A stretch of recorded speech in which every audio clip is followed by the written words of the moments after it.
Chapter 42. Academy Days. Part 1. Uzumaki. Uzumaki Clan Compound. The Uzumaki district has been coming along well since the clan settled in.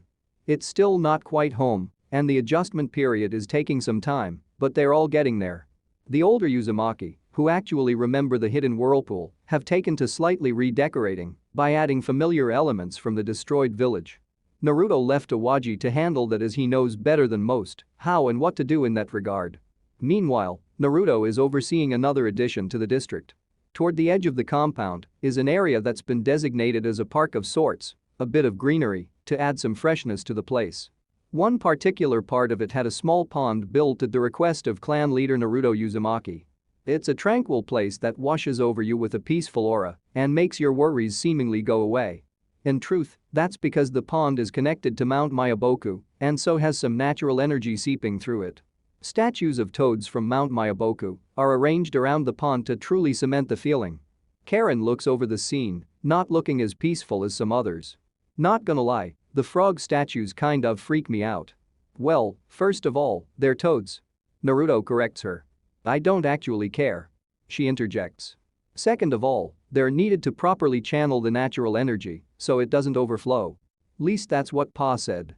Besides, I think they look nice. You just have to ignore their toads who failed their training so were turned to stone.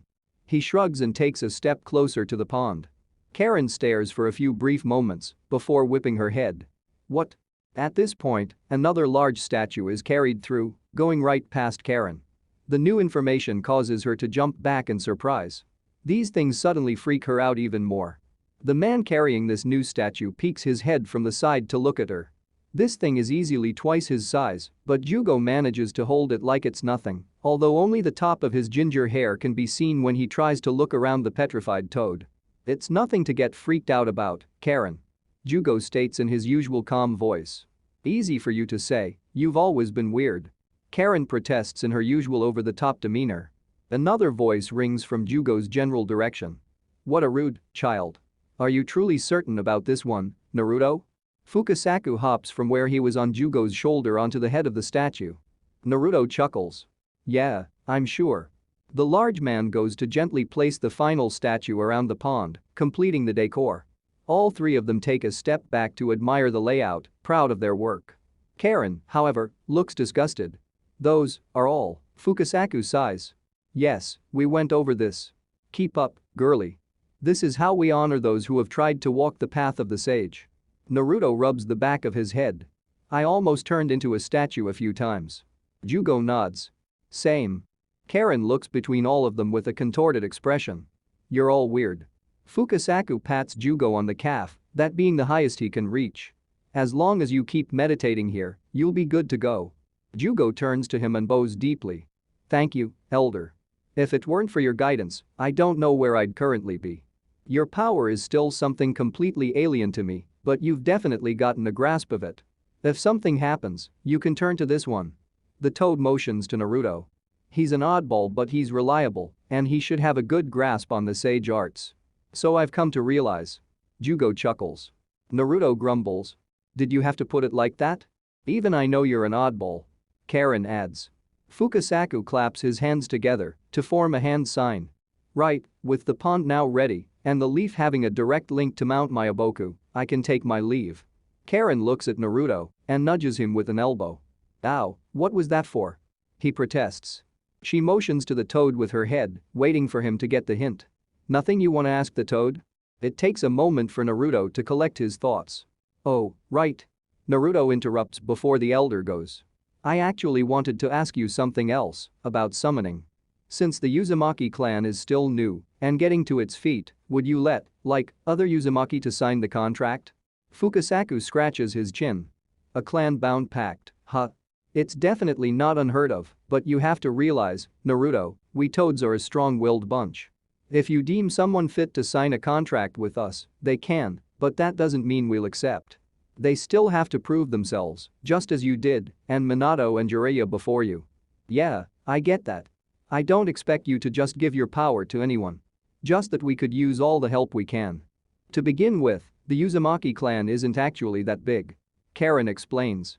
We don't have the full statistics yet, but more than half aren't actually Uzumaki, but people who married one, and of the ones who are Uzumaki, most of us either aren't fighters or have been inactive for decades. We're considered a shinobi clan, but truthfully we're just barely. Fukasaku nods. I understand, and we will offer what aid we can. However, we still have our own to look out for. Those of us who form summoning contracts have our own responsibilities as well, and that involves not allowing the unworthy to wield our power. He begins hopping towards the pond. I'm sure your clan will be fine, though, so long as you have faith in them. Reaching the small body of water, he jumps in and disappears from sight. Naruto scratches his head. Guess we gotta start preparing what shinobi we got, huh? Yeah, I'll leave that to you. Ninja work isn't my specialty. Karen shrugs. Jugo cocks his head. It's not? Have you actually seen me use any jutsu? She raises a brow. I was taught the basics, enough to stay alive, but that's it. My abilities meant I stay back and don't get in harm's way, so I didn't need any more than that. And are you fine with that? Naruto asks. Yeah, well, it's not like Karen stops herself. Wait, why am I sharing this with you? It's none of your business. She huffs and spins around on her feet to get back further in the Uzumaki district. Acting like psychoanalysts, Naruto and Jugo share a confused look and simply shrug, walking behind her. Jugo looks around at the sight before him. The people going about their day, trying to figure out their new life, the buildings in the process of redecoration. Are you sure it's fine for me to stay here, though? I'm not in Uzumaki, so I'm not sure how much I belong. Naruto shrugs. You heard Karen, most folk here ain't Uzumaki, anyway. But they're married to Uzumaki. There's a difference. Jugo clarifies. Yeah. Maybe. But you gotta stick close to a source of natural energy so it's better for everyone if you're nearby. I don't plan to be that kind of strict clan leader, you know? Naruto steps a bit to the side to get closer to Jugo and whispers. Besides, I think Karen feels better with you around, so you're also kinda doing us a favor. The much taller man raises a brow. Really? It's not like we were ever particularly close or anything. Naruto shrugs. But now you're the closest thing she's got to a friend. She knows you're a good person. Walking some paces in front of them, Karen spins around to glare. What are you two talking about? They both become flustered, with Naruto giving a nervous laugh. Oh, just sage stuff. Talkin' 'bout toads, you know? Oh, by the way, what's next on the schedule? She squints her eyes even further, as if trying to burn a hole through them, before continuing to walk forward. You have a meeting with the Senju clan's leader, Fusuma Senju, at 2 o'clock. Right, I forgot, was too busy with Kotori starting the academy. I didn't see the kids, actually. Are they okay? Jugo asks. Naruto nods. Yeah, they're fine. Today's their first day in the academy. We can all meet up when they get back, I'm sure they'd be happy to see you. That'd be nice. Jugo smiles in response. I hope they're doing okay. Hidden Leaf Academy. Rise. A young boy brings the class's attention to the opening classroom door, from which their teacher enters. Everyone in class stands up to greet her. Bo. The same boy instructs, his long dark hair falling in front of his face as he does the motion. Sit. They all take their designated seats and prepare to begin class. Tenten smiles at her class and the diligence of the class representative. She looks to the boy, meeting a very familiar pair of pale eyes. Thank you, Jiriki. She then turns to address everyone in class. Now then. I'm sure many of you have heard of changes going around the Hidden Leaf, and you're all probably curious about it. Means a lot of new students coming to the academy, and that includes our class. We have 3 new students who will be joining us starting today, so I'd like you all to get along and welcome them. She then turns to the door. Come and introduce yourself. On cue, 3 people enter the class and stand next to their teacher, in front of the class. The girl is first to speak. I'm Kotori Uzumaki. She gives an enthusiastic wave. Let's all get along. My name is Yakimaru Kigatsu, it's nice to meet you all. He gives a light bow. Shoto Teshin. He gives his traditional bow, and when he raises, he locks eyes with the Hyuga boy who instructed the class earlier. Some sparks fly. There seems to be some recognition in Jiriki Hyuga's eyes as he gives a light smirk. He's definitely aware of the Teshin clan and their history. Shoto already has a target he needs to test. This is his chance to prove himself against a Hyuga clan. Hopefully this one doesn't disappoint. I'm sure you all have a lot of questions, but let's keep them for later. Tenten motions to an empty desk at the end of the class. You three can take that desk. The kids do as told, receiving a lot of curious looks, and even some already asking questions and introducing themselves, but are quickly shushed by their sensei. Now, since there are some changes in the hidden leaf, today's homeroom will be about those very changes. Let's find out about the Uzumaki clan. Tenten tries to get them excited for the subject with some exaggerated motions. Nowhere near the level of her own sensei, but there's definitely a resemblance. Some gazes are immediately drawn to Katori, who shrinks in her seat, not really knowing how to react. To begin with, that really isn't her clan, per se. She has no connection to the Uzumaki of old or their history, so this will be new information even to her. What follows is a brief history lesson into the land of whirlpools in the hidden whirlpool village. Its formation, its clans, their rise to fame, their downfall. Much of it is cliffnoted due to time restraints, but the class listen with mixed interest. Some of the kids that are visibly from Shinobi clan listen a bit more intently. It's possible they've been told things back home and are taking a professional interest in the subject. As soon as class ends, however, all hell breaks loose. The three newcomers are swarmed with questions and requests by most of their new classmates. Many of it mundane, such as where they came from, what they like, what their hobbies are. Some of it more focused, such as asking about what training they've received, what their abilities are. So what's it like, having your clan back together? One girl asks Katori. Oh, that's, Katori becomes flustered, unsure how to answer. That's not. I dunno. She stumbled over her words. There's a whole lot of information to give, and she's not certain how to give it. Your clan, they say. They're also curious about the Uzumaki clan and keep asking her about it, but when it comes right down to it, she's one in name only. But that name comes from Naruto Uzumaki, village hero and clan leader. If she says something to put him in a bad light. They have some trouble keeping up with everyone, and they've already forgotten most of the names that were thrown their way along with the questions. They're trying to figure out how to defuse the situation and get some breathing room until one voice in particular booms throughout the room. All right, that's enough. Everyone turns to a young boy standing on his desk next to the Hyuga boy. This one has short brown hair with a single tuft of lighter brown hair above his forehead. What are you guys in a rush for? He continues to speak in a raised voice, even though he no longer needs to, with everyone else having quieted down. We have years to get to know each other. Some of the kids sigh. Here he goes again. The boy hops over from his own desk to the one next to his so he can be just in front of Katori. I'm Kashiwama Senju, pride and heir to the Senju clan. He proudly pounds his chest. Katori Uzumaki, let's get married. Dead silence. Everyone stares in disbelief at his far too sudden proposal. The first to react is the third boy sat next to Jiriki Hyuga and the one who just introduced himself as Kashiwama Senju. A young boy of short black hair and dark eyes who just faceplums. You idiot. What did you just say about rushing? Jiriki only shakes his head. No thanks. Katori blinks. Kashiwama slumps his shoulders. Oh. Then tomorrow it is. He rights himself back up and jumps down. I'll win you over, I swear it. He gives a thumbs up to the increasingly confused audience. Sorry about him, the third boy from Jiriki and Kashiwama's desk raises from his seat.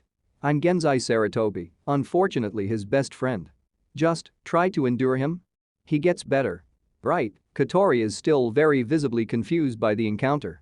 The remainder of the day goes fairly normal, at least compared to what happened before. The day was spent mostly indoors and on theory, so they didn't quite get the chance to show off their skills just yet, but Katori keeps an eye out for the Senju boy and any other possible shenanigans, although he spent the day oddly normal, as if he hadn't said something so outrageous. When the first day of school ends, they all part ways and head home. Don't get married on your way home. Shoto teases. Katori groans in annoyance. Don't you start too. Yakimaru chuckles. Today was fun, all things considered. It's nice. Being in a school. He gives a light smile. Sure, ruin my fun by saying something like that. Shoto shakes his head, but his smile betrays that he's only joking. But you're right. Proper schooling was never in the plan for me, just training to be a master in our dojo. And we couldn't really afford it. Was only a pipe dream. Katori grins and wraps her arms around both the boys' shoulders. And now we get to do it together. Kinda makes me wonder how everyone back in the cloud is doing, though. Yeah, I guess studying in an academy isn't new for you, huh? Yakimaru notes. Katori nods in response. Yup. But that was only for 2 months. We're gonna be here a lot longer than that. And some of us might graduate already engaged. Shoto can't contain the remark. Katori elbows him in the sides and begins walking toward the Uzumaki district. See you tomorrow. See you. Night. Naruto Uzumaki's residence. Making her way back to her new home, walking through the streets of the Uzumaki compound and finding it odd just how many people recognize and greet her, Katori swings open the front door and calls out. I'm home. We're in the living room. Hinata responds. She takes off her shoes and places them to the side of the entryway before making her way inside to her adopted mother. Inside, she finds both Naruto and Hinata sat at the table along with a woman she'd never seen before. Young, although still visibly older than her adopted parents. Long hair tied in a ponytail, with a streak of white in her brown hair. The stranger smiles. You must be Katori. How are you, dear? Fine? She sounds a bit uncertain how to answer this person. Is it someone she's met but forgot? She's met a lot of people since coming here, and it's hard to keep track of everyone. She's going through every face and name to try and place them to this woman, but is coming up short. The woman laughs. I'm sorry, I should introduce myself. Fusuma Senju, leader of the Senju clan. We've not met. Ah. Katori Uzumaki, it's nice to meet you. She bows. Hinata goes over to take Katori's jacket off and help her get comfortable. How was your first day? It was good. Kinda boring, though, it was mostly theory. I agree on the boring part. Naruto laughs. My son didn't do anything weird, did he? Fusuma asks. Katori cocks her head. Your son? If you're in Tenten's class then he should be your classmate. Kashiwama. I feel like he's always doing something weird, that boy. She sighs. Oh. He did actually say he's the heir to the Senju, so if this woman is the leader. Makes sense. He asked me to marry him. Naruto laughs after a brief pause of the information to sink in. Already popular at school, huh? Well. Fusuma looks stunned. I didn't expect that. She sighs and stands up from her seat. I guess he needs a talking to. Katori gets flustered. Ah, no, it's not that bad. You don't need to get mad at him. Well, aren't you sweet? Fusuma pats Katori on the head. You don't have to worry about him. I'm sorry if I overstayed my welcome, Naruto, Hinata. No, it's quite alright. Hinata smiles. Yeah, if anything I should be thanking you. Naruto rubs the back of his head. This whole clan thing is still so new to me. Every bit of help is good. You're doing great, don't worry. Besides, the Senju and the Uzumaki have a long-standing history. It's only proper that we reignite it, since both our clans aren't really what they used to be. With that, she makes her way to the front door to leave. The Uzumaki send her off with their best wishes. When they close the door, Naruto lets out a snicker he'd been holding for a while.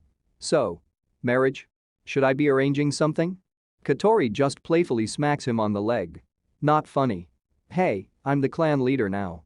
I can probably set things in motion, you know? Hidden Leaf Academy. The next day, Kashiwama Senju jumps out in front of Katori pretty much as soon as she enters school grounds. Have you thought about it? He gives a far too cheery grin. Still no. She answers after a brief pause of trying to wrap her head around his sudden appearance. Oh. He nods firmly and turns around. All right. With that, he promptly turns around and walks inside. Katori just raises a brow and waits for a bit before going in herself. The next day, the same scenario plays out. And the day after. And the day after that. With each time, Katori grows slightly more frustrated, her usual cheery persona loosening, until one day. Okay, why are you so persistent? Katori finally snaps, probably being more patient than she should have been. No, actually, you're not even persistent. You ask once and then stop. What's up with that? Kashiwama looks at her rather calmly as she vents and waits a few moments for her to catch her breath before replying. Well, it makes sense, doesn't? The Uzumaki and the Senju. We're both heirs who'll bring our clans to their former greatness. That's my dream. We're a match of heaven and earth. It's both our duties to restore our clans to greatness. What? She squints her eyes in disbelief. Is that it? Well, yeah. We're perfect for each other. He proclaims. You don't even know me. She states the fairly obvious. But you're already proposing, just because of that? Shouldn't you see if we like each other first or something? Relationship starts somewhere, right?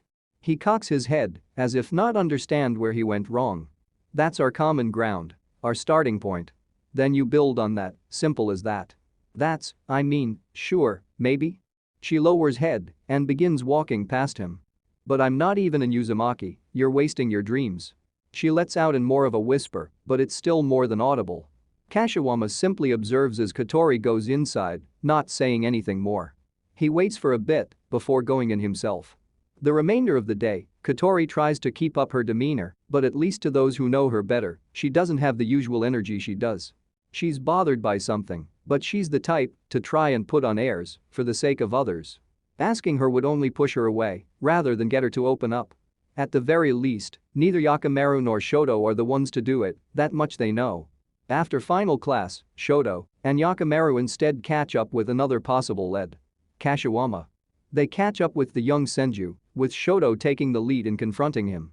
Okay, what did you say to her? Sorry? Kashiwama tilts his head in confusion. Katori. She's off. Did you say something? Same as always. I told her we're meant to be. He puffs out his chest. That's never bothered her until now, Yakimaru says in an uncertain voice. To begin with, pinning the blame on Kashiwama didn't sit right with him. He doesn't seem at all like the type who'd put Katori down. Well, something bothered her. And this guy bothers her every day. Shoto accuses. Hey, our destinies are intertwined. Kashiwama looks off wistfully into the sunset.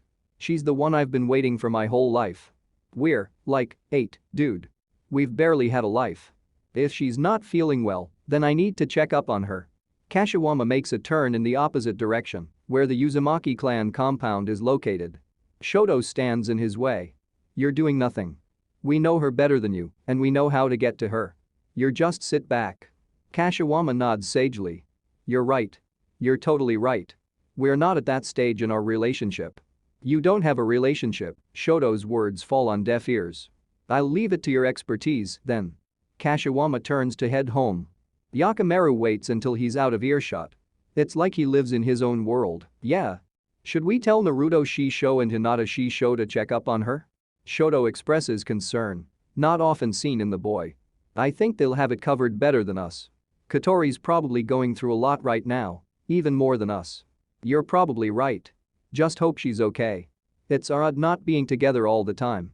From his peripheral vision, Shoto sees Yakimaru trying to suppress a wide smile, giving him a pretty goofy expression.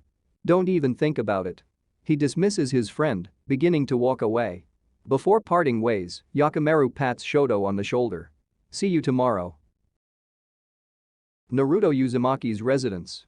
Upon returning home, Katori's sour demeanor didn't go unnoticed. At least to Hinata. Naruto didn't notice a thing, but with a few suggestive nudges and head tilts, he finally picked up what she was trying to tell him. They do wait until after dinner to ask, somewhat waiting to see if she'll bring up what's bothering her. She does not, and when done eating, excuses herself to go to her room. Honey? Hinata stands up to follow her. Katori stops and turns around slightly. Yeah? Hinata kneels down to be eye level with her and brushes her hair. Did something happen? What? No. She tries her best to put on a cheerful face. Would you think that? Naruto walks over, as well, standing behind Hinata. Hey, you remember back in the hidden cloud?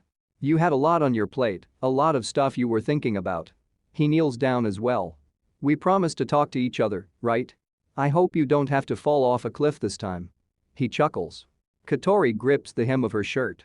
No, it's just. Hinata tries to soothe her. If you really don't want to, you don't have to, alright? Anything you're feeling, we'll support you no matter what, when you're ready. Katori lowers her head, allowing her bangs to cover most of her face. She breathes in heavily, trying to gather thoughts. Naruto's right. She tried to hide her feelings before and learned she shouldn't do that she doesn't need to. She let herself be afraid before, and yet she's doing it again. Her eyes involuntarily begin to tear up. I just don't know how to do it. Naruto and Hinata share a confused look. Do what? Be a clan kid. Everyone talks about the Uzumaki and how great they were and how great it is they're back, and everyone keeps looking at me and asking me about it, but I don't know. I don't know about any of that. I'm not even in Uzumaki, I'm from this other clan I know nothing about. She lets it all out in one breath. Naruto lunges forward to pull her into a tight hug that she immediately returns. Hinata wraps her arms around both of them. "It's fine." Naruto reassures her gently. Kashiwama said, "We should restore our clans, that I'm an heir, because you're the leader, but I'm not from the clan. I'm not a part of its history or anything, I don't know any of these jutsu Tenten-sensei told us about. Hey, listen." Naruto pulls away slightly to look her in the eyes. He cups her face with both hands, brushing away her tears with his thumbs. "You don't have to. I don't know about this stuff either, and I don't know the Uzumaki jutsu. But I have a lot of people to help me through it, you know? I'm not in this alone, and neither are you." Hinata leans over to kiss her on the forehead. "As for being heir, you don't have to be if you don't want it. If someone else can do a better job, they can do it instead, that's fine. No one will hold it against you." Lady Fusuma did say Kashiwama can be a bit stubborn. You can tell him that his wishes are his own. You don't have to be ashamed for wanting to walk your own path. Katori nods stiffly, and both her parents pull her in for another hug. Don't ever feel pressured into doing something you don't want to, or to be someone you're not. No matter who's pressuring. Naruto gives her some words of wisdom. That night, Katori goes to bed a bit calmer than she was before and a bit more certain as to who she is. Hidden Leaf Academy. The next day, Katori arrives a bit later than usual. Shoto and Yakamaru grew concerned and even contemplated ditching class to go look for her at the Uzumaki compound, but she does eventually arrive minutes before class is set to start. She makes a beeline for Kashiwama's desk, earning a surprised look from him and his two desk buddies, Jiriki and Genzai. "I'm not an Uzumaki," she states bluntly, looking him directly in the eyes. "Sure, I was adopted, and I got the name 'cause of dad, but I don't know the first thing about the clan. Their history, their jutsu, their greatness. As long as I carry the name, I won't bring it any shame, but I'm not the person you or anyone else thinks I am. I wanna be my own shinobi and make friends as myself." Kashiwama smiles and stands up, extending a hand. "It's very nice to meet you. I'm Kashiwama Senju."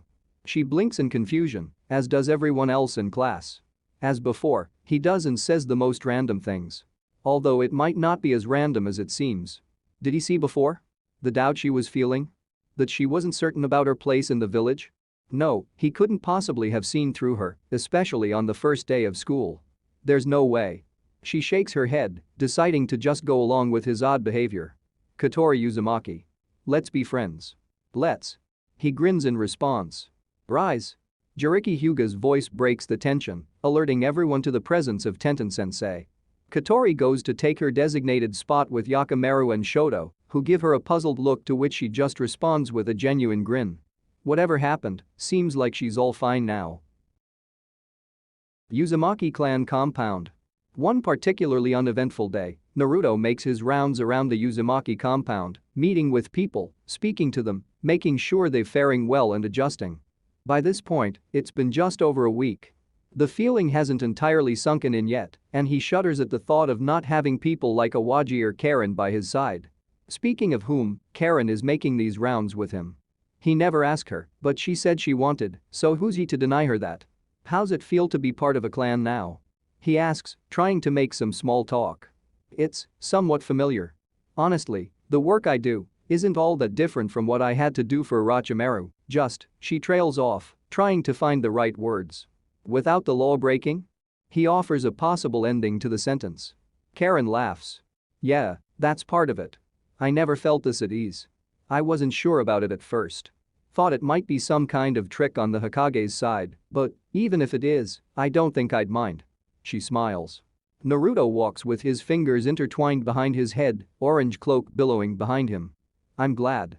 I wanted to make sure everyone's doing good, and that includes you, cousin.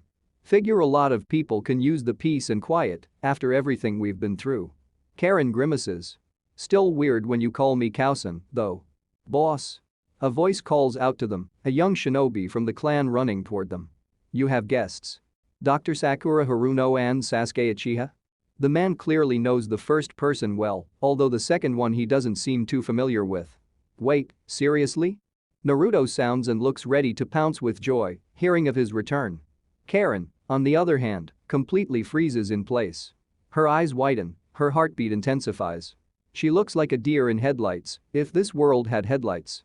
I think ISH should go. She has to fight to get the words and stiffly begins walking, but it's too late.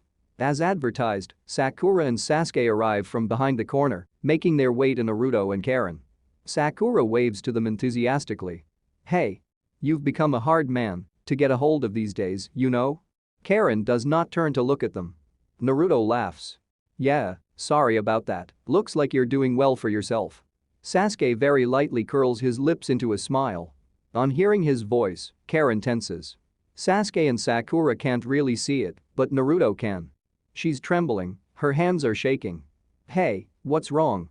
Naruto asks with concern. Is that Karen? Sasuke gets a better look at the woman with his teammate.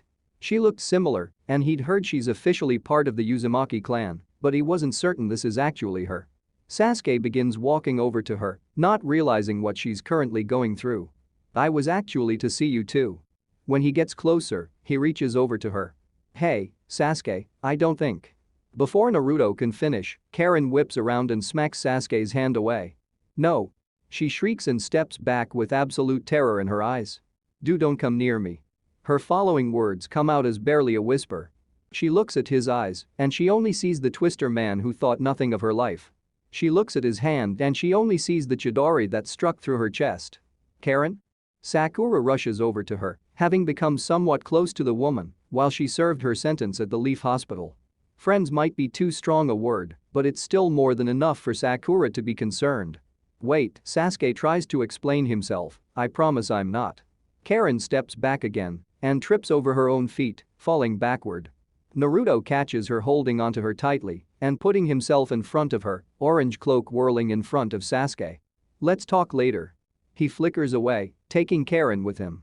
Naruto lands on a nearby rooftop and gently lets Karen sit on the ground, still holding onto her trembling body. It's fine. You're fine, all right. I'm here. He does his best to soothe her, but she still looks like a frightened child, wrapping her arms over her chest in comfort. He figures all he can do for now is sit with her. Just as a precaution, he takes a moment to concentrate to gather natural energy around him.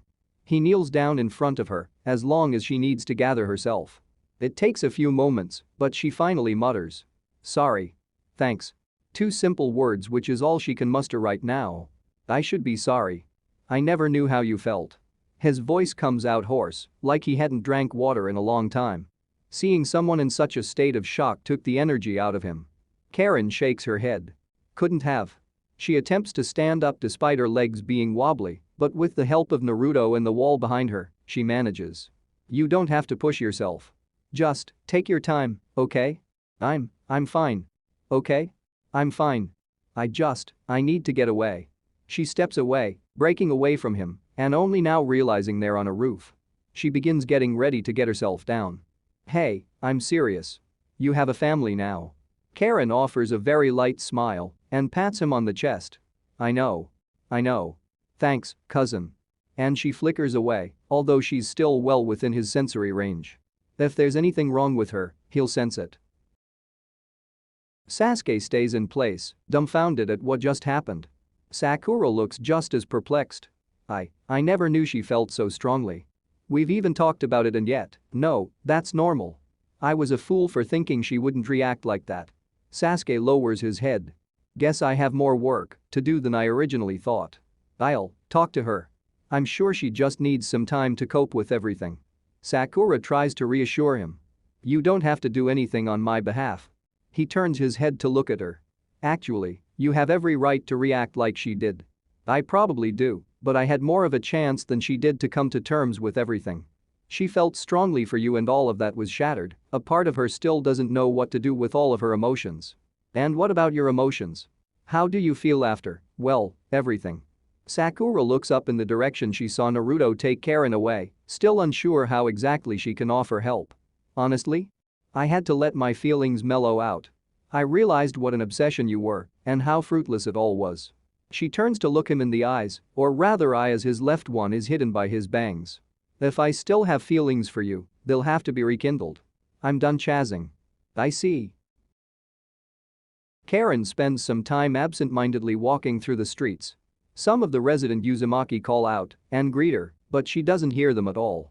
She's desperately trying to put her mind at ease, but the walk isn't helping. Damn it. She inadvertently finds herself by the creepy frog statues they put up a week ago. Sorry, toad statues. She stares at them for several moments before noticing there's actually a person sitting in front of them. Jugo is meditating cross-legged, covered in small birds. He always had a way of attracting small animals to him. He opens his eyes when Karen finally acknowledges his presence. She's not sure if it was a coincidence or if he somehow knew she hadn't noticed him until now. You met him. He states bluntly. Karen furrows her brow. Yeah. You know he's here? I sensed him earlier, yes. And, you're not going to him? She steps closer to the pond, giving the statues a wide berth. I will eventually. I need to meditate. He closes his eyes again. Was a time you'd go to him right away. I could say the same for you. I once thought my salvation lied in him, but I came to realize that's not the case. I don't need someone else to keep me in control. I can do that myself just fine. She gives a light laugh. Sounds pretty profound. She looks on for a moment longer, watching him peacefully sit among the greenery of the park. Do you mind if I sit with you? She asks shyly. Of course not. Jugo gives a light smile. He doesn't look, but he feels Karen take a seat next to him to hopefully find a portion of the piece he has. Naruto lands next to Sasuke and Sakura, looking a bit more serious than before. Not really how I thought this meeting would go, honestly. Is she going to be alright? Sakura expresses concern. Yeah. Naruto looks back to where he senses Karen's chakra. She's with a friend now. I'll check up on her later. Sorry. Sasuke lowers his head. I didn't mean to cause trouble. You're fine. Naruto pats him on the shoulder. And hopefully she'll be fine too. We can only wait. Assuming you'll actually be around to wait? He asks, somewhat hopefully. Yeah, I'm returning to the Hidden Leaf, with the Hokage's permission. I'll have to be here if we're to fight these great beasts. Lady Tsunade spoke of them, and apparently some creature with the Sharingan in the Land of Wind. Sakura looks between the two of them. Have you found anything out? Sasuke shakes his head. Very little. I sought information of the Uchiha of old in the Sharingan. I found some ancient records. They spoke of us acting as priests in many ways, and the different ways of honoring the dead and assisting their spirits to the afterlife. Talked about personally seeing to the spirit passing over. That part doesn't really help us. Naruto scratches his chin. It actually might. We ought to talk to Grandpa Awaji about this, but the key to the great beasts was someone who could see into the afterlife. We were thinking that might be the Sharingan. Oh? Then we need to talk to this Awaji as soon as we can. I'm curious what you've found out since we last met. Honestly, this all still sounds so surreal. Ancient secrets from 1,000 years ago, all of a sudden coming back to haunt us. Sakura shudders. And we just finished a war too. It'll be fine, Sakura. Naruto pumps his fist. Now that the team's back together, we'll work together to stop whoever's doing this. Sakura laughs. As confident as always. But we don't exactly have the time to be a team, you know. We're not as carefree as we were. We don't need to be. Even if we're not close together, as long as we do our thing to help the village, we're working as a team. Sasuke chuckles. Oddly profound, coming from you. I have my moments. Naruto grins and extends his hand with his palm facing down. Sakura smiles and places her hand on top of his. Sasuke sees the gesture and shakes his head. I take back any compliment I've given you, but still follows along and places his hand on top of Sakura's. Team 7 is back. End of chapter 42. Chapter 43. Academy Days. Part 2.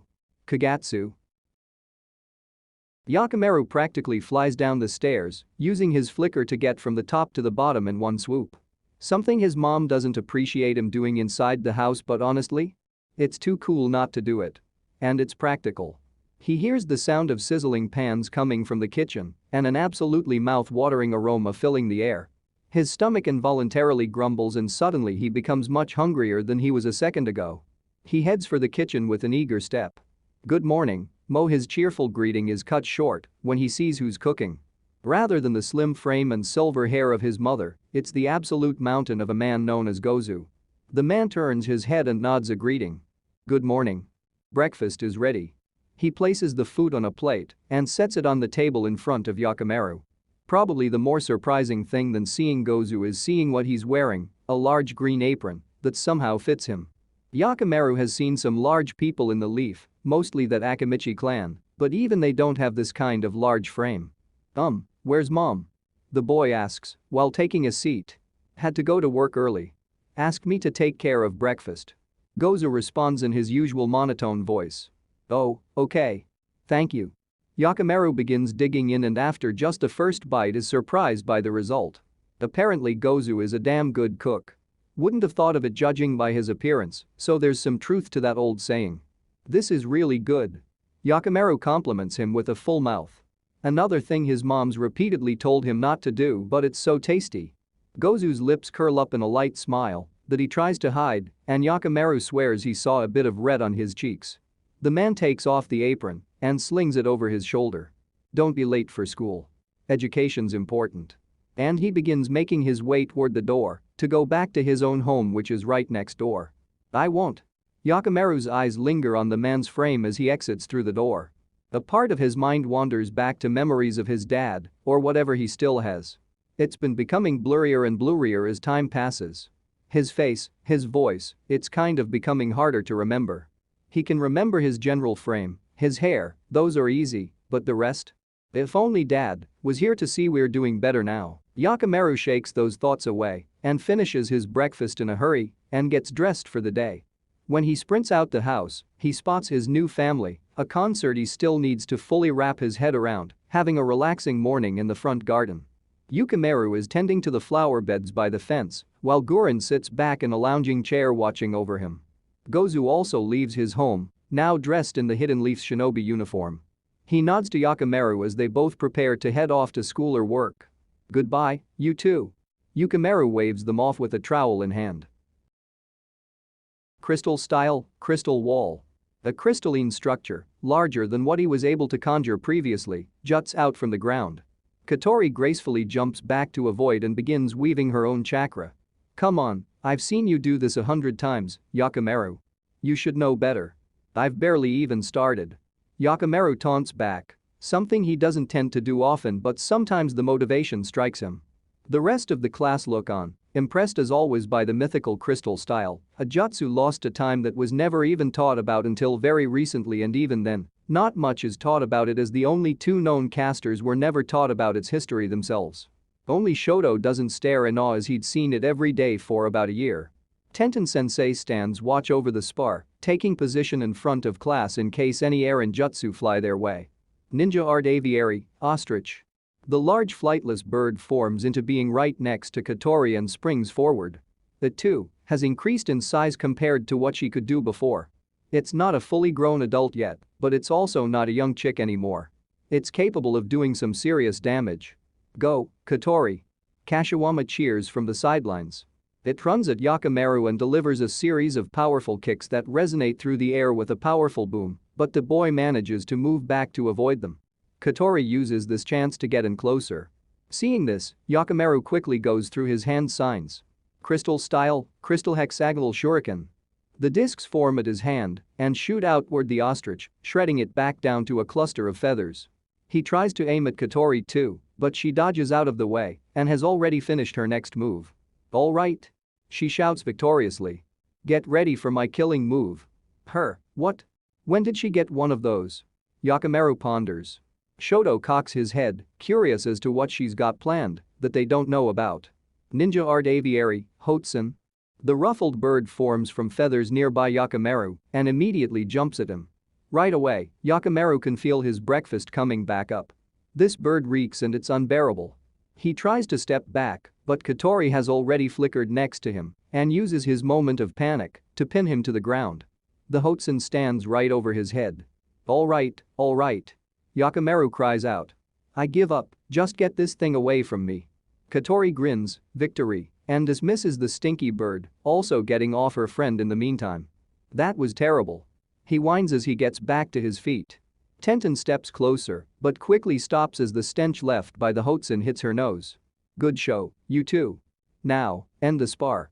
Yakimaru and Katori form the unison signs, signifying their spar was in good faith. With his free hand, Yakimaru holds his nose as the smell still permeates the air. Alright, that's our final spar for the day.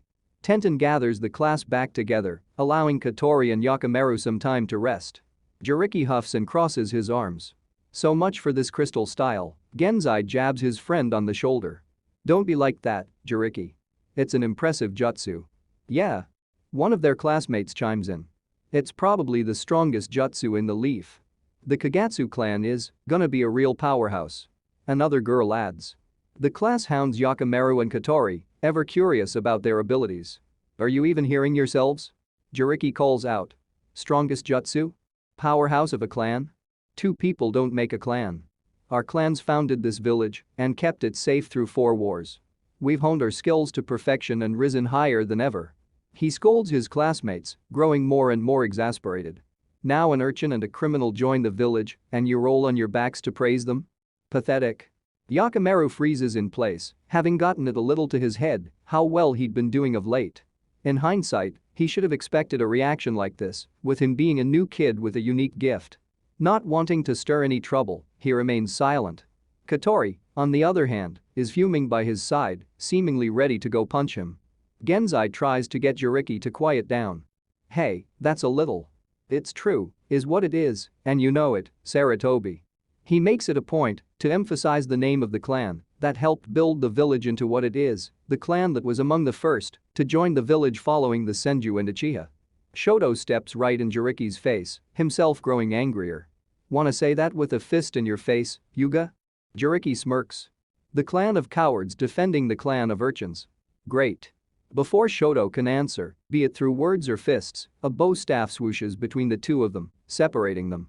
Enough. Tenten-sensei commands in her most authoritative voice. Jiriki, get inside. The young Yuga huffs and turns around, heading into the school.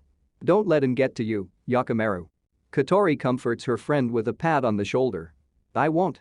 He lets out as barely a whisper. I won't. He breathes in deeply before raising his voice to be heard by Jiriki. I won't let anyone badmouth my family. He stares at the Hyuga directly in his pale eyes. My father passed down these abilities to me, and I'll make it the strongest it can be. If you have a problem with that, try and stop me. Jiriki glares before going inside with a huff. Shoto looks back to Yakimaru with a smirk. Well, look at you. The rest of the day goes by fairly quietly, all things considered. Jiriki barely interacts with anyone, not even to admonish Kashiwama for whatever dumb thing he blurted out loud. Probably fawning over Katori again. At the end, the kids decide to take a pit stop. Rather than going directly home, they head off for Ichiraku Ramen for some after-school bonding. Their time together has been cut somewhat short since starting their new lives, so any chance to be with each other is welcome. Except for one issue. Why's he here? Shoto points to Kashiwama, who's waltzing along with a grin. Wheel, I figure it'd be nice to get to know each other, you know? Katori rubs the back of her head. Yeah, but isn't he, like, annoying? Shoto leans in to whisper. Kashiwama walks on, oblivious to what was just said. He's fine. Katori gives a half answer. And him? Shoto then points to Genzai. Genzai points to Kashiwama. I'm just here to make sure this guy gets home. Although I'm not against sharing a bowl of ramen. Yakimaru avoids looking him in the eye, focusing on the path ahead. Aren't you, I dunno, mad? Jiriki doesn't like us. He'll get over it. Genzai shrugs. We hang out, but that doesn't mean we gotta agree on everything. Kashiwama shuffles his feet. And if he ever tries to say something like that about Katori, I'll give him a 1-2. He punches the air. Thanks? When the 5 of them get to Ichiraku, they see a rather familiar sight inside the unmistakable orange cloak Naruto started to wear since his return to the village. Next to him are Hinata and Konohamaru. The 3 are eating in a fairly relaxed setting, with Yakimaru's mom, Yoi, being the one serving them their food. When she sees the kids enter, she enthusiastically waves and beckons them over. Hey, kids. Take a seat, I'll be right with you. Well, look who it is. Naruto grins. I thought you kids were gonna hang after school. We are. Katori answers. We usually hang out here. The kids take what remaining free seats are on the bar counter. People usually prefer to use the tables, but there's a select few who still prefer the stools from when Ichiraku was a stall and not a restaurant.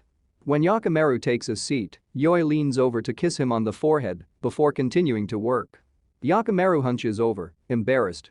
Mom. Genzai approaches Konohamaru, who ruffles his hair, much to the younger boy's protest. You making friends with my juniors, bro? Konohamaru laughs. Your juniors? Genzai raises a brow. Well, of course. I was Naruto's first student, so I'm their senior. He proudly puffs out his chest. That's why you gotta make sure you keep the Saratobi's good name, yeah? You two know each other? Naruto looks between Konohamaru and Genzai. Konohamaru raises an eyebrow. Well, yeah, he's my little brother.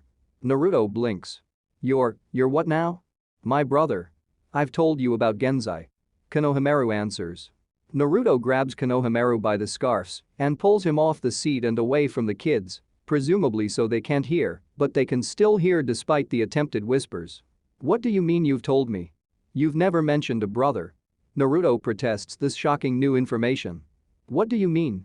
Of course I've told you, like when we. Konohamaru stops to recollect his thoughts. No, wait, that was Yuden. Or that time we know, that was Abisu-sensei Naruto lightly and mockingly smacks him over the head. You little. The two of them turn around, acting as if everything was normal with wide grins on their faces. Genzai looks to his brother with a hurt expression. Hoi, Genzai, I've heard so much from Konohamaru. It's good to finally meet the brother my pupil is so proud of. He crosses his arms and nods sagely. You don't have to pretend, we heard you.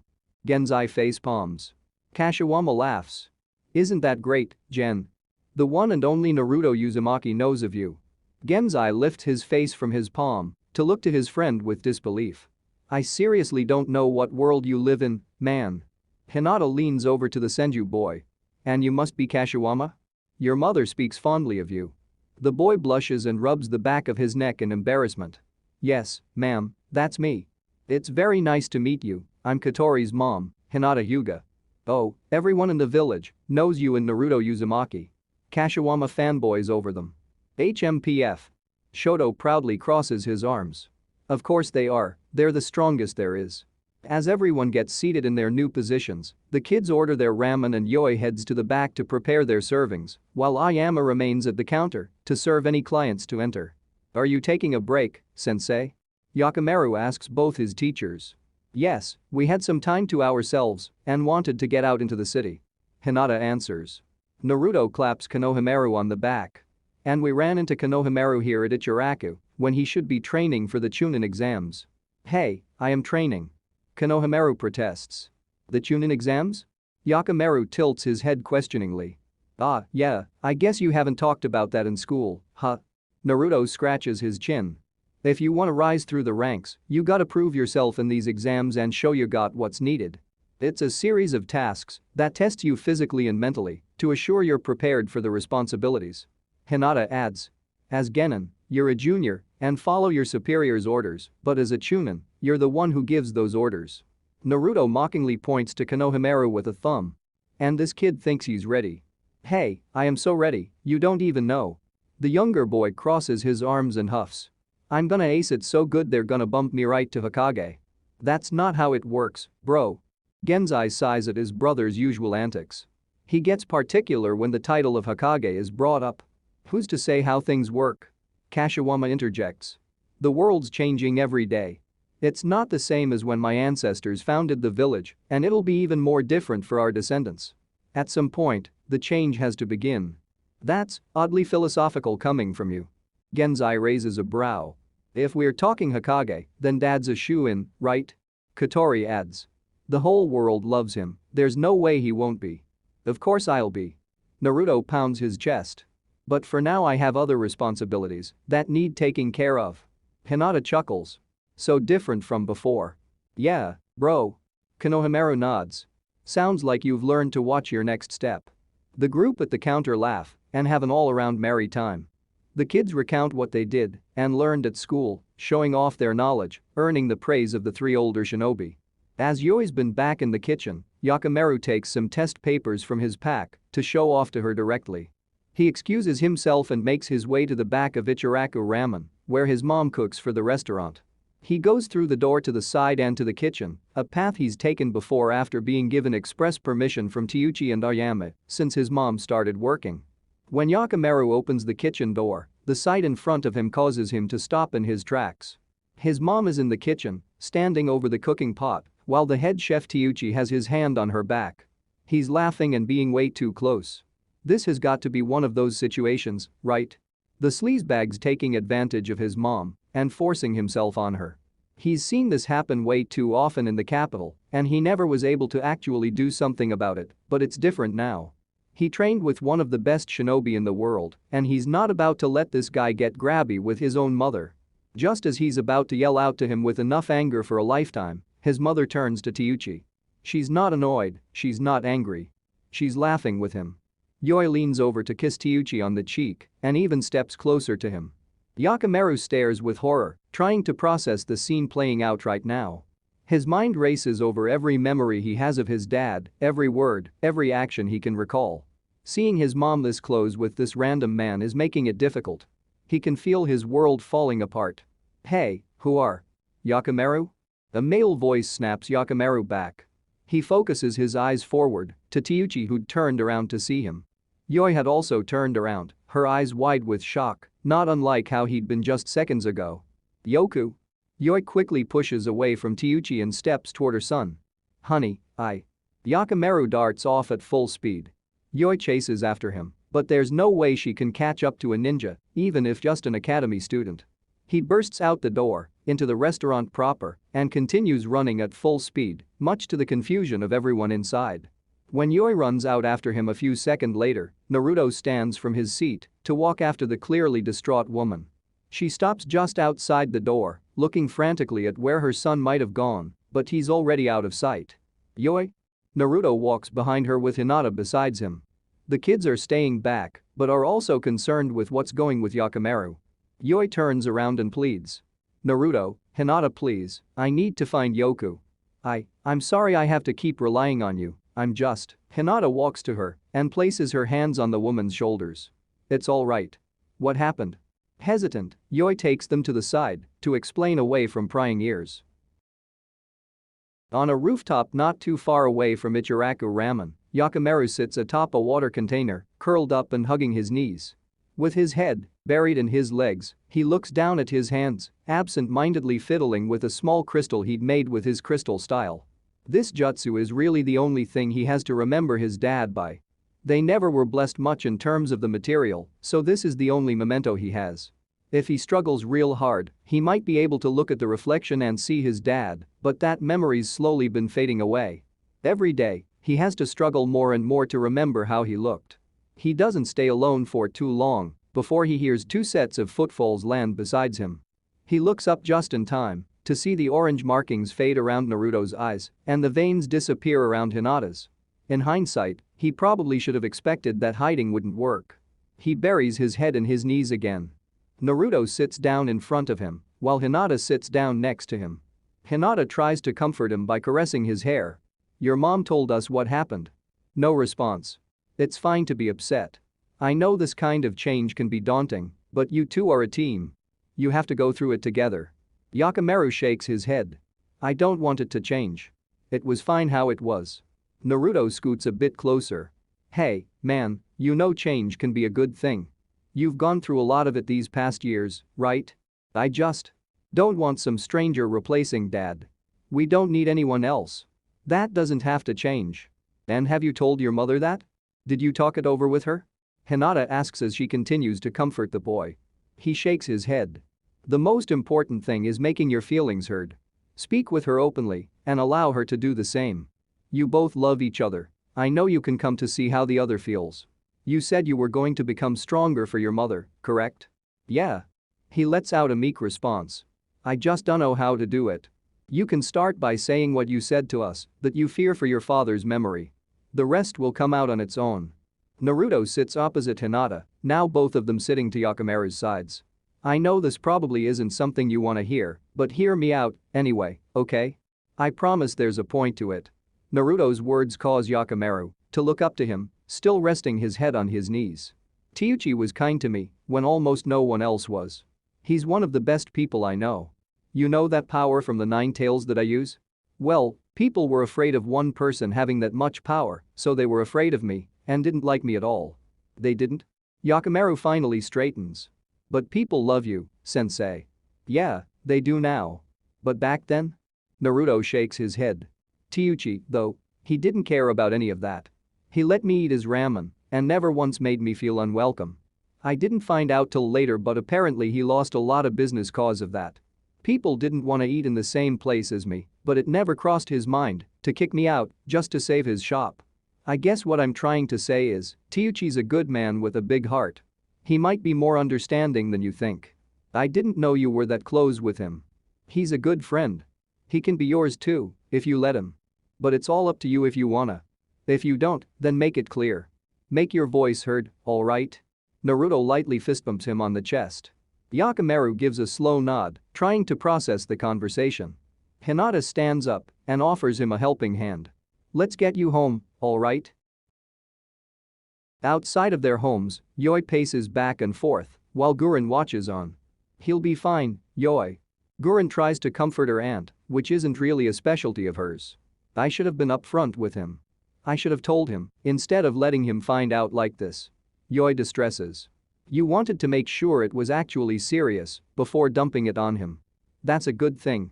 You did good by him, it just didn't work out in this particular case. Gurren shrugs. He'll come around. You didn't see his face, Gurren. I've never seen him so betrayed. Yoi crosses arms, not knowing what to do with them right now with all the stress. And I'm sure he'll get over it. I hope you're right. At this point, Naruto and Hinata land in front of their gate, Yakamaru in tow. Quiet and with his head down, he makes his way toward his mom. His sensei talked it over with him, told him how important communication is, but right now talking isn't on his mind. He can't bring himself to do it. Yakamaru walks right past Yoi and heads inside, much to Yoi's dismay. I'm sorry. Naruto steps towards her. We tried to talk to him, but Yoi shakes her head. No, you've done more than enough. Spending that time apart made him into an amazing young boy, but maybe it drifted us apart in ways I didn't predict. I do believe he understands, he simply needs time to process it. Hinata adds. I'll try to fix this. Thank you. Yoi bows and heads back inside. Gurren sighs, placing a hand over her belly. Kids, huh? What a mess. Naruto laughs. Take notes, you'll be dealing with this kind of thing soon enough. Don't remind me. I still have no clue how you're even supposed to raise one. Definitely gonna mess it up. Gurren contemplates. That's where your own family comes into play. Hinata smiles to her. Gozu is attentive, Yukimaru is eager for a sibling, and Yoi and Yakamaru I'm certain will also help their new family member. Right? Naruto beams. Even if you stumble somewhere, others are around to pick you up. Already happened to you once, didn't it? When you met Gozu and Yukimaru the first time. Gurren shakes her head with a short laugh. Where are you two brats coming off so sagely? Go home, you've already had enough family drama for the day. Good night, Gurren. Hinata bows, while Naruto gives a mock salute, and the two of them head off home, as does Gurren. Back in the Uzumaki residence, Kotori's also nervously been waiting. After Yakamaru rushed out, the kids were sent home, while the adults figure out what's going on. Still, she can't exactly sit still while her friend is in some form of distress, although there's not much else she can do right now. Naruto and Hinata got this covered, right? As she muses and worries, her parents arrive at the front door. She immediately jumps to her feet. What happened? Is Yakamaru alright? He will be eventually. Naruto tries to give a comforting but vague answer. But what happened? Kotori repeats the question. Hinata kneels down to be level with her. Everything that happened, it's for Yoi and Yakamaru to talk over. It's their story to share, and they will when they're ready. Until then, we have to give them space, okay? Just try to keep Yakamaru close as you always have. Kotori gives a very confused nod. Okay? I'll try. Naruto claps his hands in an attempt to bring the attention away from the gloomier subject. Alright, let's see what's for dinner. And he walks inside. Hinata raises a brow. But we already ate. Yeah, but I'm hungry again. She laughs. Alright, let's see what leftovers there are. The three of them walk back home for their second dinner. Before fully closing the door, Kotori gives one final glance, almost expecting Yakamaru to show up and reassure her there's nothing to worry about. Sadly, he's nowhere to be found. At the Kigatsu household, Yoi woke up earlier than normal from a combination of factors. Worry being about 90% of it. Last night, Yakamaru went straight to bed and locked himself in his room, not responding to any of her calls. She decided giving him space might be for the best right now, as Hinata herself suggested. This early in the morning, there's not much for her to do.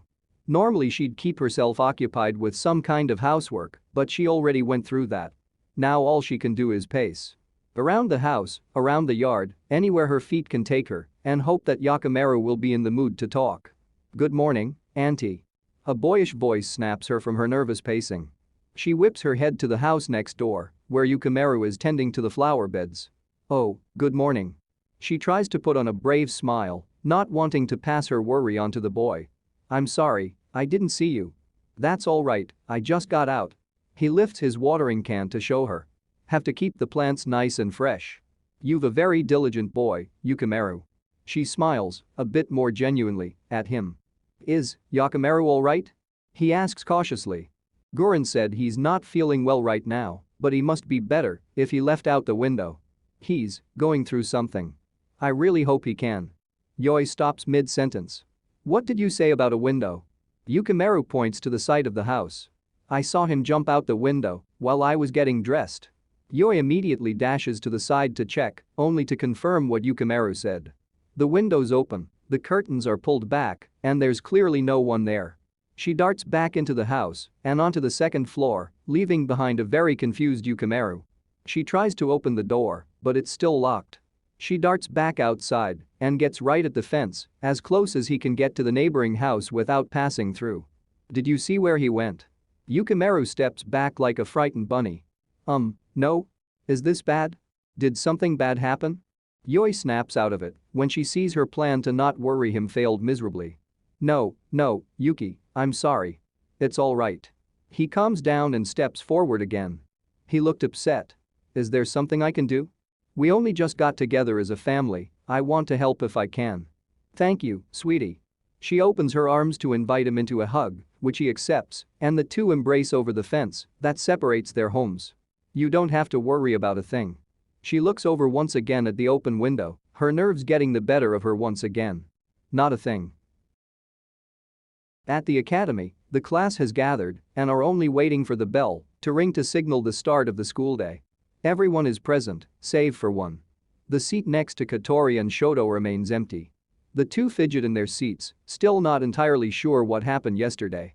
Was it so bad he'd skip the day? It isn't until the bell rings that Yakimaru shows up, literally a moment before Tenten arrives herself, following right behind him. "Rise." As usual, Jiriki signals the morning ritual. "Bo." Tenten ruffles Yakimaru's hair as she passes and laughs. "Just beat me to it. Take your seat." He walks over with his head lowered and sits down, only to immediately be barraged with questions by his friends. He manages to give the faintest of smiles and mutter, "I'm okay." Really? The rest of the day would prove that he isn't actually. A lack of focus, a lack of motivation during sparring and training, and an all-around lack of energy. He never was the most outgoing, but it was never this bad. Still, any attempt to question was deflected, which made them both more worried and more annoyed. Worried that something's going on with their friend that might be too much of him, and annoyed that he doesn't trust them after all they've been through. It isn't until after school ends that Katori and Shoto follow him outside. "Okay, no more hiding, no more lying." Katori crosses her arms. "Come on, man, haven't you learned keeping? Whatever it is you're keeping isn't helping anyone." Shoto stands on a railing beside her. "Just leave me alone, all right?" He walks past them. "Don't want to talk." Katori fumes. "Mom and Dad didn't leave us alone," she declares. "Even when you stole from us, they didn't leave you alone, and they fought to get you to where you are right now. We wouldn't be here if they left you alone. Maybe would have been better if they did." He mutters. "Hey." Before Shoto walks forward after him, Katori steps. She grabs Yakimaru by the shoulder to spin him around and slaps him, the sound echoing slightly in the street. "Seriously?" She doesn't hide anger. "It'd be better if they left your mom sick and dying?" "Wano?" he shouts back, holding his reddened cheek. "Obviously not. 'Cause that's basically what you said you wanted." "Well, it's not. You guys wouldn't get it." "Then help us get it." Shoto jumps down from the railing. "What do you gain by keeping to yourself?" Yakimaru tightly grips his shirt. "All right." He leads them to a nearby park where they can sit in private, away from prying ears, and tells them what he saw and how he reacted. He hides his face in his palms. So now, I dunno what to do. Oh, Yoku, Katori offers a sympathetic pat on the shoulder. So you've just been running and avoiding? Seriously? Shoto admonishes his actions. Well, yeah. I dunno what to say, Shisho talked with you about it, didn't they? So why, listen to them. The Teshin boy asks what he feels, is an obvious question. It's not that easy. I just choke, There's so much I want to say and I don't want to say it the wrong way to hurt her. But, she's probably hurting a lot right now, cause you don't want to talk to her.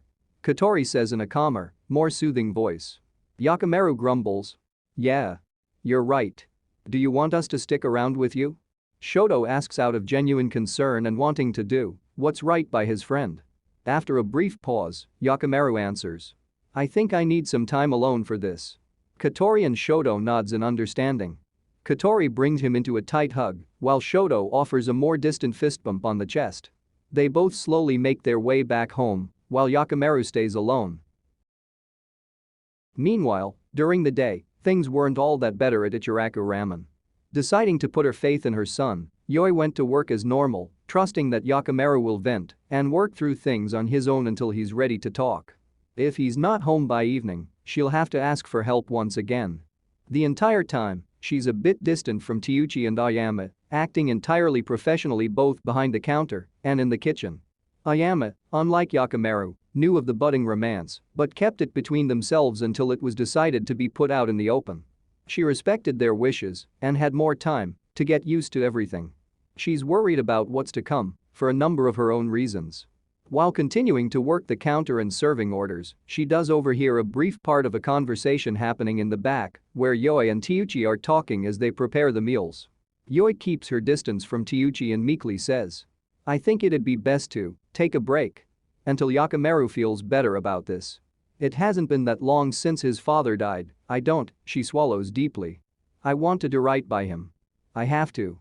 Teuchi tentatively smiles. Yes, of course. I understand. I'm sorry. In a hurry, Yoi fills a bowl of ramen and goes to place it for pickup. Ayama tries to pretend she hadn't heard a thing and begins cleaning an already clean glass to appear busy. The remainder of the workday is tense and not as cheery or loud as Ichiraku tends to be. After work, Ayama stops by the store for some shopping before heading home. With bags full of food, she decides she needs some fresh air so takes the long way home. That leads her through a particular park she'd sometimes go to when she's not on shift at work, a place that helps her get in touch with herself. Apparently, that's the case, not only for her. As she passes through, she sees a boy sitting on a swing on the playground, unmistakable bed of silver hair. Yakimaru. Her mind races as to the best course of action. On one hand, she can talk to him and maybe reach an understanding, although she's probably not a person she wants to see right now. On the other hand, she's probably the most familiar with what he's going through. Ayama slowly approaches the sulking Yakimaru, not wanting to put him in a position he's not comfortable with. Mind if I sit with you? He gives a barely identifiable shrug from his curled-up position, which Ayama accepts as at least a temporary invitation. She sits on the swing next to him, staying quiet for a moment to allow her presence to sink in, but also to allow herself a few extra minutes to find the right words. She's not sure she has them, but she still needs to say it. I know it's a lot to take in. How flipped around everything feels right now. How unfair it feels. Better than you probably think. Yakimaru stays quiet, but listens as Ayama continues, watching him from the corner of her eyes for a reaction. When mom died, dad tried to date again. He introduced a few women he'd been seeing, and I did my absolute best to make it clear I hated them and didn't want them anywhere near me. Because I didn't want anyone to take my mom's place, to erase my memories of her. Sound familiar? Yakimaru slightly tilts his head to actually look at her as she talks. My dad, bless him, eventually gave up on dating. He put his own happiness on hold just to make sure I felt in a safe and comfortable place. He never went out with anyone else, not until now when your mom started working for us. She sighs and begins casually pushing herself back and forth on the swing, only going a few centimeters. I'll admit, looking back on it, I regret doing what I did. I've come to realize how his pain was different from mine, and he needed a different way to cope from me, and I never let him. I probably made him sadder, but he never let it show, and looking back on it, I wish I thought more about him. Because at the end of the day, I love him, and I want him to be happy. It's the same for you, isn't it? Yakimaru nods. Yeah. You're a smart kid. Smarter than I was. So you can probably understand better than I could how important your parents' feelings are. You don't have to accept my dad if you don't want to, but let your mom be happy too, okay? Ayama stands up from the swing and picks up the bags she'd set to the side. She's probably looking for you now. You should go to her, for both your sake. As Ayama begins walking away, Yakimaru speaks up. Do you want to have another mom? Ayama stops and thinks for a moment. Even if dad starts seeing someone else, I'll still only have one mom. I see. Yakimaru. A voice calls out from the distance. The boy whips his head to the familiar voice, only to see his mom frantically running at full speed and looking around in a panic. Teuchi is right behind her. Both looks exhausted, as if they'd been running for quite some time. Yakimaru. After a moment, Yoi sees Yakimaru and Ayama at the playground and makes a mad dash to her son, skidding to her knees on the sand in front of him on the swing. Teuchi slows his pace and walks up to his daughter, desperate to catch his breath. Yakimaru is speechless, unsure how to react to his mom's panicked state or of Teuchi's presence. The man seems to have been out helping her search for him, despite how much it took out of him. I was so worried. Yoi looks her son over to make sure he's all right. Mom. Yakimaru becomes teary-eyed. I'm sorry. You don't have to be, honey. She pulls him into a tight hug, caressing his hair. I'm just glad you're all right. Mom. He lets out in a meek voice. Yes? Can we talk? Yoi smiles and kisses him on the forehead. Always. You can talk to me about anything.